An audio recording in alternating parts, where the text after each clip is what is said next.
Anytime I have a space in my home that I want to declutter, or maybe if I'm decluttering my whole house, I have 3 fail-proof things that I do every time. These are things that if you do all 3 of them, you will be on your way to a clutter-free home. And no matter how large your project is, how small it may be, these tips work for all of them. And this whole video is based on a super simple formula. I'm gonna put it up here. This is what it's based on: trash, donate, keep. Okay, so number 1, trash. Let's talk about this.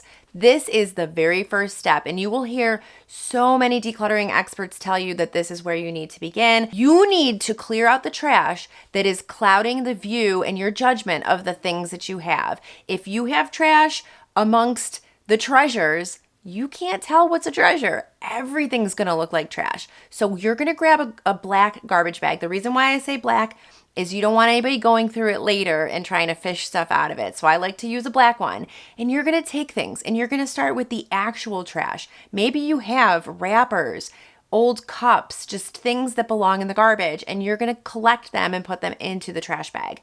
Then you're gonna look for things that are maybe stained, unusable, broken, things that you can't donate, things that you can't repair, and things that you just can't use. Those can also go into the trash. And you may think that you don't have trash in the space you're decluttering, because I always think this. And then I get started and I'm like, why did I not grab a trash bag?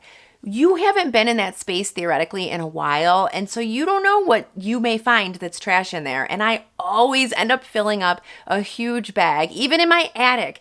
You know, we put stuff up here like toys and things like that, but I found so much trash. I filled up multiple garbage bags of trash. At the same time that I'm going around with this trash basket, I also will take a box or a laundry basket, just any kind of receptacle really, and I will put things in there that don't belong in the space that I'm decluttering. So if I'm decluttering the kitchen, I will have a laundry basket sitting here, and in there I will put things like purses, clothes, toys, things that are in the kitchen that totally don't belong in there, and I'll just put them in that basket, and then I will take that basket and go put the things back around the house where they belong. Because this way, once you get the things that don't belong in the space out, once you get the garbage out, then you can actually see what now needs decluttering and what you have to declutter. Okay, now we're on to step 2, donate. So it is time to get out the donation boxes. What I like to do with donation boxes, I've mentioned this before, is I like to use ones that I can give to the donation center. So I don't want to use a nice box that I'm expecting to keep, because what happens is you fill the box, and then as you're getting the items out of the box to donate, it's like you're going through them again and you're having second thoughts and you're pulling things out. Trust me, I have been there. Probably you've been there as well. So you want to use a box that you can just fully donate and fully get rid of. You can use a garbage bag for this as well. I do that all the time. Sometimes I will also use, if I have any shopping bags that maybe are a little old and not as usable, maybe they have a hole in them, I will fill those up, because you can just give those right to the donation center, and then they can take your donations and they can toss those bags out. By the way, if you enjoy content like this, click that subscribe button down below. It's free. So what I like to do then, I've got my donation receptacles and I'm gonna start donating.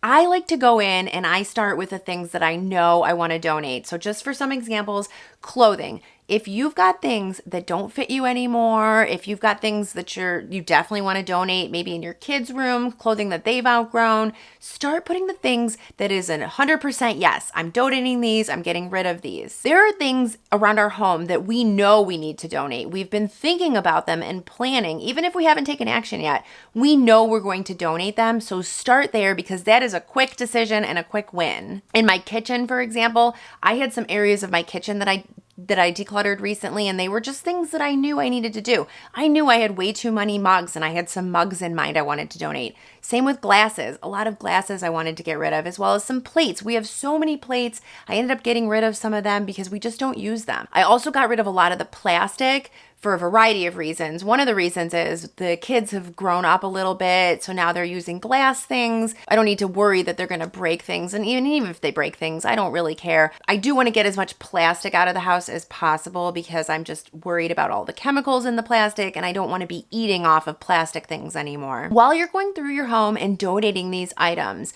start to think about what places in your home can you leave a donation bin? I find if you can leave a donation bin somewhere, then you can easily and readily just put things in there as you're going about your day, and you don't have to make donating this whole big exercise or activity that you're doing. Some of the places I have donation bins, I definitely have one in my closet, because as I'm getting ready in the mornings and I pull out certain items and I decide, oh, I don't really want this anymore, I can simply put it right in the donation bin, rather than putting it back and having to go back later and doing a big declutter and making another decision. I could just do it right then and there. I also have one in my kids' room. I like to keep one in the kitchen as well, because sometimes I will put stuff in that bin and I'll leave it there for a month, and if I haven't reached back into that bin, I know that I probably don't need the item. I saw this really cool 3-second rule as I was researching this video, and what it is if it takes you longer than 3 seconds to decide if you want to donate it or keep it, it's an automatic keep. I think this is very helpful if you're indecisive. I think this is also, if you're just starting out, a really good way to do it. Because listen, if you do your first round and you don't end up decluttering a lot of things, that's okay. You can go back to it on a second round. And you can just keep repeating this honestly. And then by the time you get to the point where you've got all your things stored and put away, you can decide, do I have space for it or not? I have done a lot of videos on decision making when you're decluttering. I can link those down below if you want to watch them after this video. I think asking yourself certain questions as you're going through the decluttering process can really help you get to that decision point. Now we're on to the keep phase, and this is the final step here in these foolproof things. But once you've got the things that you want to keep, I'm just going to give you a couple of tips on what you can do. My biggest rule with this phase is you want to keep the items where you use them. So if you use your dishes and your cooking appliances in your kitchen, obviously you're going to keep them in the kitchen. If you do not have space to have everything easily accessible in your kitchen, you are going to pick the things that maybe you only use once a year, like your Thanksgiving roasting pan. I keep that in my basement. If you don't have a basement, put it in some sort of storage closet. You don't need it in that prime real estate in your kitchen. You want to keep the things that you use regularly and daily in your kitchen. You want to store them in the kitchen. The things that you use less often, you want to put those in storage, whether it's in another room, maybe it's at the back of a cabinet, somewhere less accessible. The other thing I like to do is create categories of things so that you know how much you have. You probably naturally do this already. I'm sure that you have a cabinet for bowls and plates, and that's a category. You probably have a cabinet for mugs and cups, and that's a category. Maybe you have a cabinet for utensils or kitchen gadgets.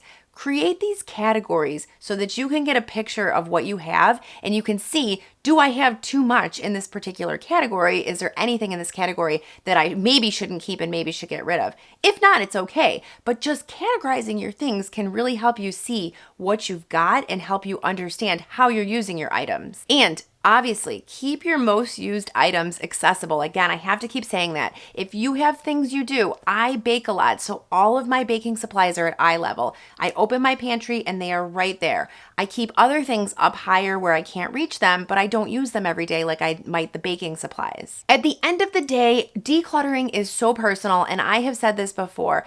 There are a lot of tips out there on how to do this, and it's no one-size-fits-all approach. I do think if you employ these methods that I'm talking about today and personalize them to yourself and make decisions for how you use your stuff, it's going to go a long way. You are going to become decluttered before you know it. And if you want more advice, I'm going to link a decluttering playlist right here, so click on it and I will see you over there. Thank you so much for watching.